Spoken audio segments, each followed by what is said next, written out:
so that we can have fun and you can see the pictures. If I don't draw the story well enough in your head so that you can see the picture in your head, there's monitors. Let's see. Big data. That was a fun title they gave me. I could go anywhere. I could do anything with it. I could talk about modernization. I could talk about agile development. I could do anything with big data. But ultimately, for me in my job, what I do, I care about making it possible for people to work better, faster, cheaper, smarter. I want to make the taxpayers get the most out of every dollar they give us to do our job every minute of every day. And I want to make sure that they can do more with what we build for them every time we do it. Big data. So, wow, that didn't work very well. The obligatory data definition, we all need one. All I really care about is the bottom 3 lines. I got this from Gartner. I think this works wonderfully. As a CTO, we can be the wingnuts. Love that. So, business development 101, at this point, big data or extreme information processing and management is essentially a practice that presents new business opportunities. That's what the best definition of big data is. It's what we can do with it, inside and outside of government, for those people that we are the stewards, or we're the stewards of their money, the taxpayers. My parents retired in Florida. Let's give them new business opportunities. Let's make all those people be able to do that which they desire to do every single day, prosper, have fun, be smarter, enjoy their life. Let's do it with big data. Let's give them the application to consume it and to know that they can derive meaning from the data that's coming to them and the device that's in their hand. If you don't like my definition, here's 10 more out of the 1.2 million I found on Google. So, what happens in an internet minute? This is a great slide. It's out of date the moment I got it. But it's a fun slide. Let's think about it. 1.3 million video views on Google's YouTube in a minute. Think about the bandwidth being consumed. Everyone needs an ESNet pipe to their house. I decided I want that. I can't stand still. I'm sorry. So, good. We have 1,300 new mobile users, 100 new LinkedIn accounts. Everybody here on LinkedIn? Yep. Okay, so let's connect. And I want to meet you. I want to know you. And I want to share what I do with you. Because in my role, I do a lot of business development inside of government. I visit our labs. I ask them, what do you do? I spend 2-3 days at a lab. All of them, I visit them. And I spend most of that time uttering the phrase, holy stuff, that's cool. And I do that all the time. And then I put that in my virtual portfolio, and I walk around and meet people like you in this room, and I say, you want to do that? Shoot, if you talk to my friends at P&L, they do that 7 ways from Sunday, and they do it cool.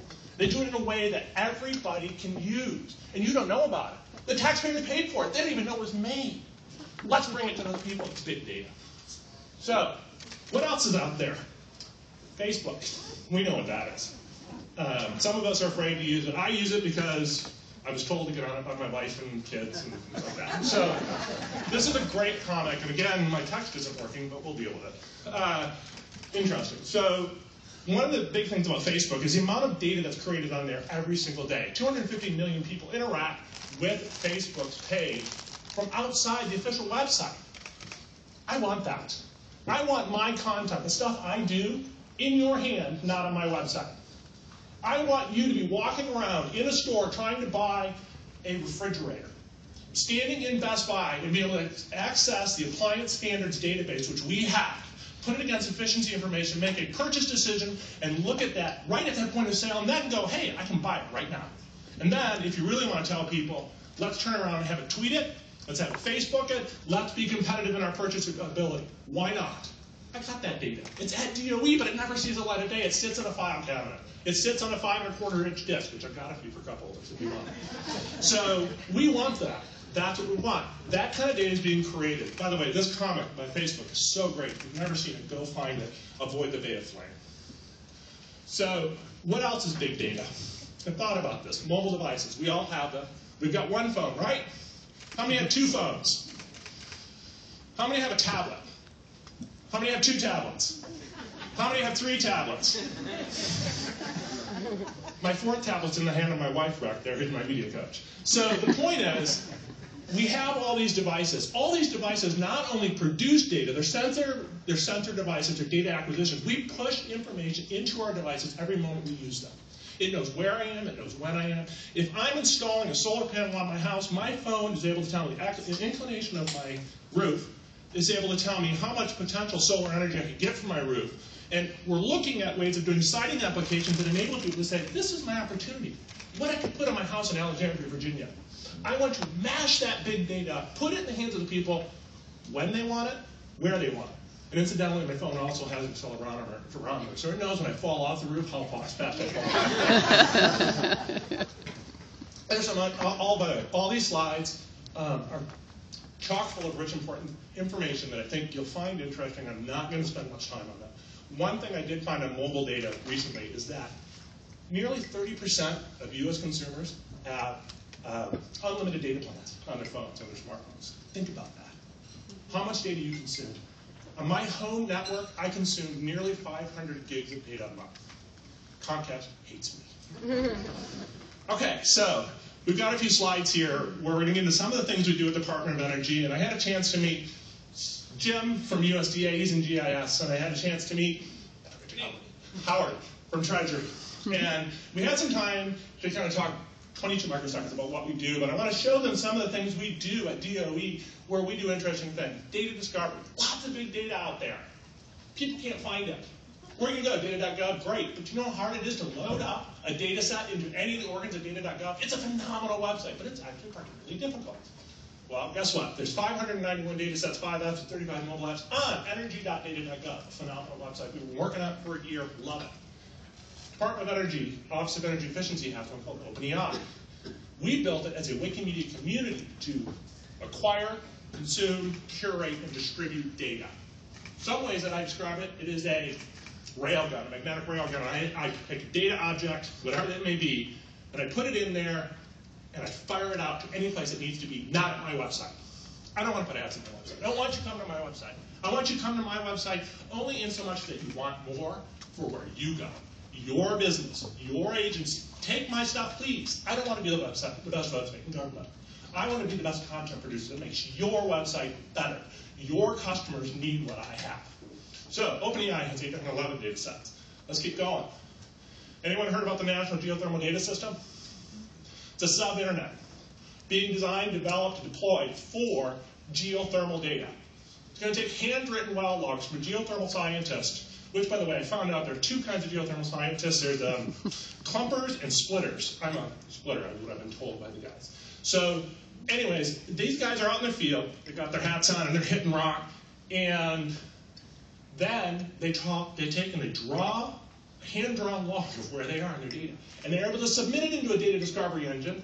The National Geothermal Data System is still under construction.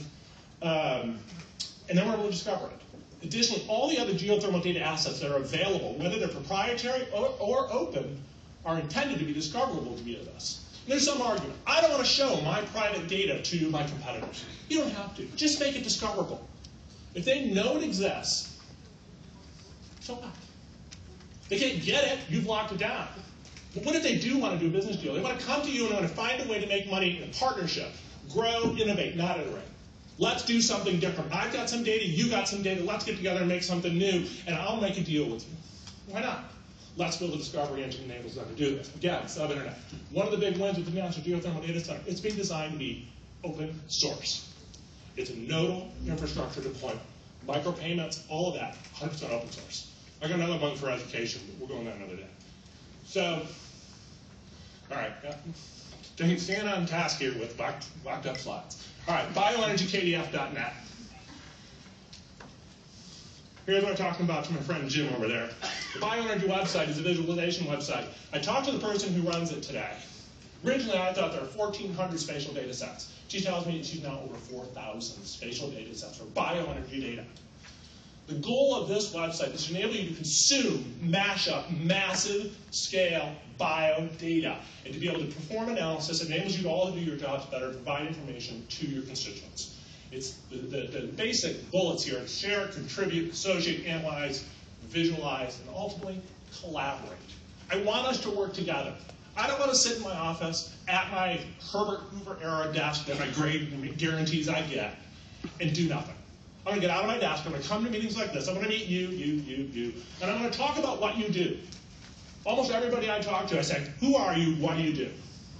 Because I want to know. That's the way I do my business. Because if I'm able to get you and me to talk, I find out what you do, I don't know your name, but you're smiling. Gail, nice to meet you, Rob. So I want Gail and Tim together, and I want them to talk GIS mapping if that's what they are interested in. And oh, by the way, if I can enable the dial into KDF, which is totally paid for, run on Drupal, and out of my Oak Ridge laboratory, I want them to know that, and I will enable that connection. That's important.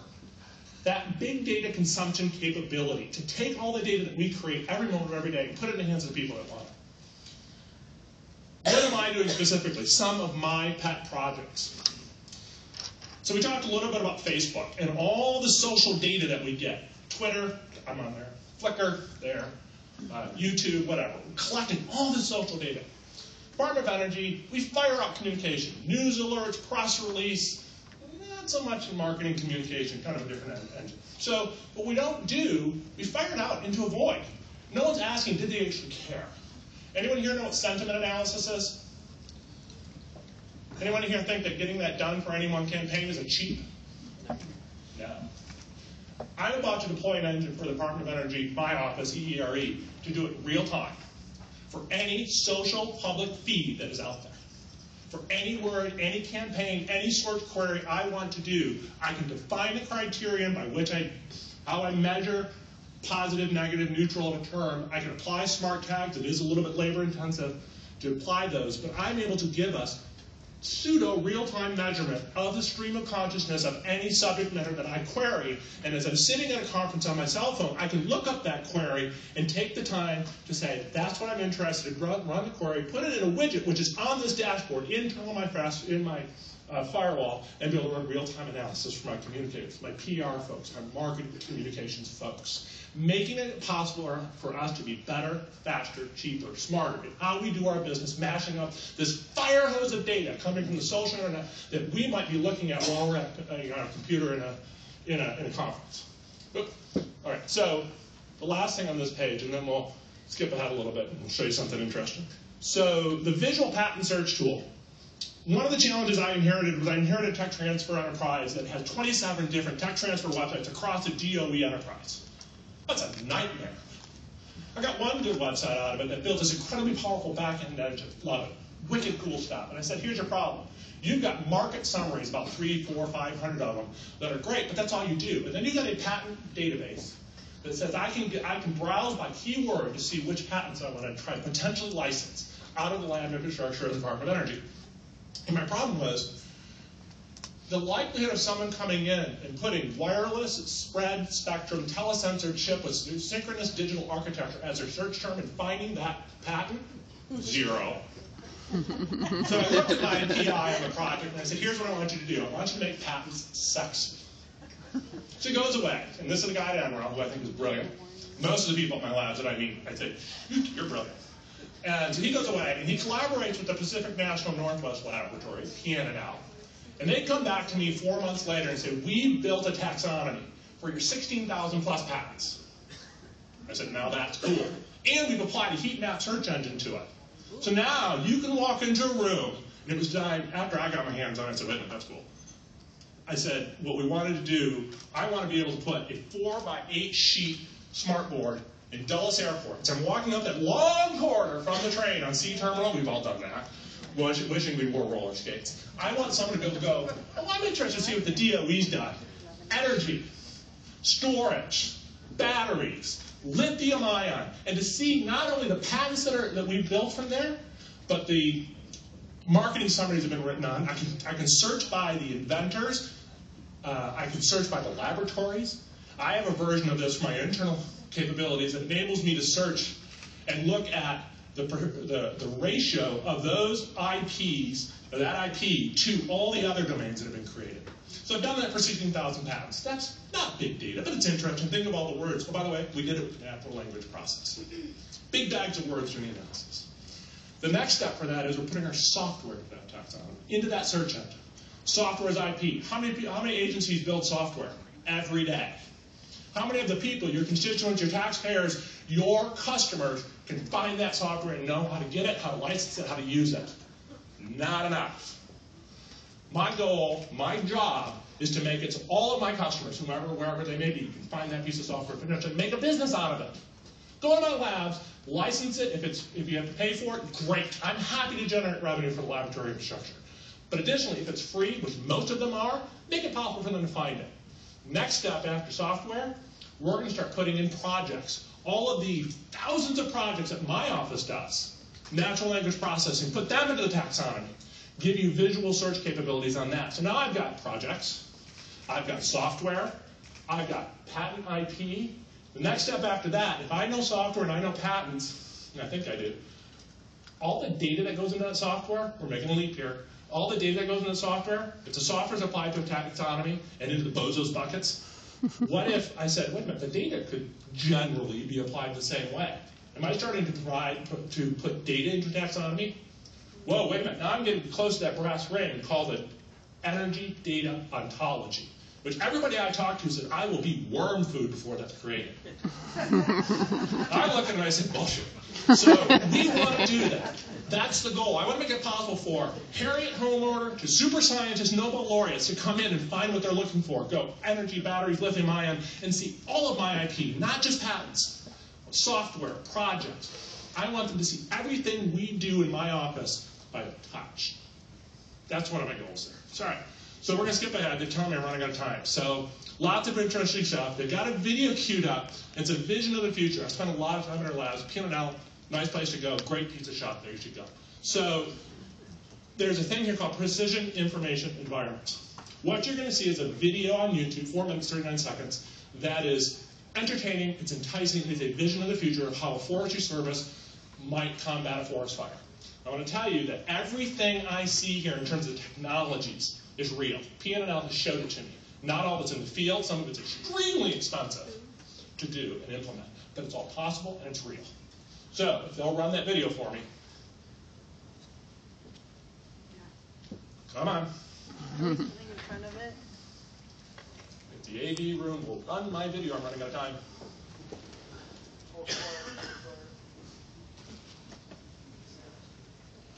I'm not going to sing for you while you wait. So, yeah, you don't. There's some other interesting things. So this slideshow, Goldie's going to put it up for you. You can get it. There are links to some of these capabilities that we do. A limited slice of the portfolio that I've acquired as I've gone through our labs, from cybersecurity to social networking. There is, in fact, a social networking analysis capability being done out in Seattle using the scaled reasoning system out of P&L. And that's part of what I use to build my patent database. So while they're loading the video, we'll just hit the final slide. Okay, cool.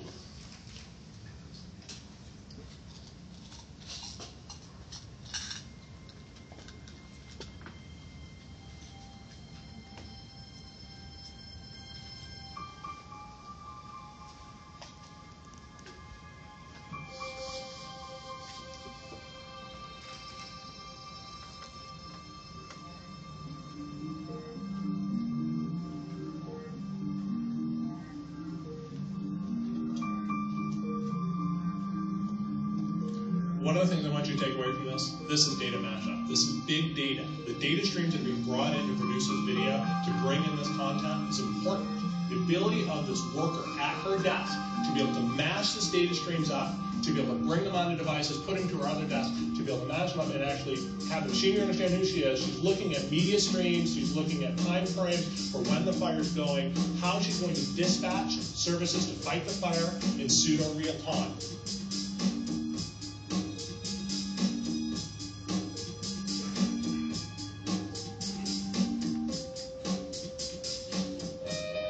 This room, I've seen this. P&L has a smart board that's the size of a 3-car garage. You've got to go see it. You can have 2 people in 2 different locations in a virtual environment touching data in a room.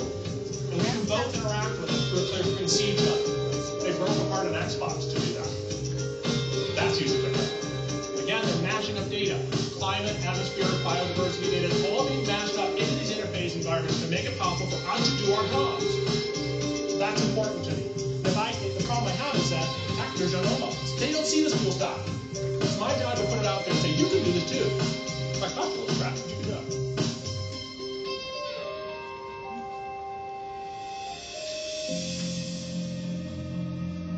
You can get one of these smart tables, $16,900.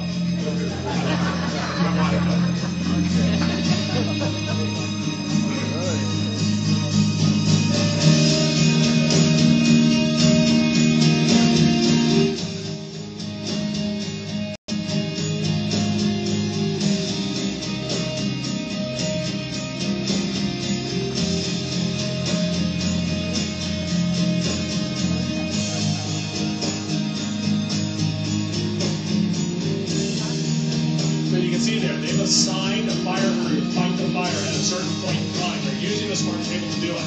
Think of all the data that's got to go into that. Data that he had to do individually, the amount of effort he had to do to shuffle paper, make phone calls, send text messages, email is extraordinary. One analytics capability, one business intelligence, business analytics capability provides him the right interface, enables him to do it all at once, in a point and touch. Mice are dead. Desktops are dead. Laptops dying. It's point and touch. That's what augmented reality really should be. Another good.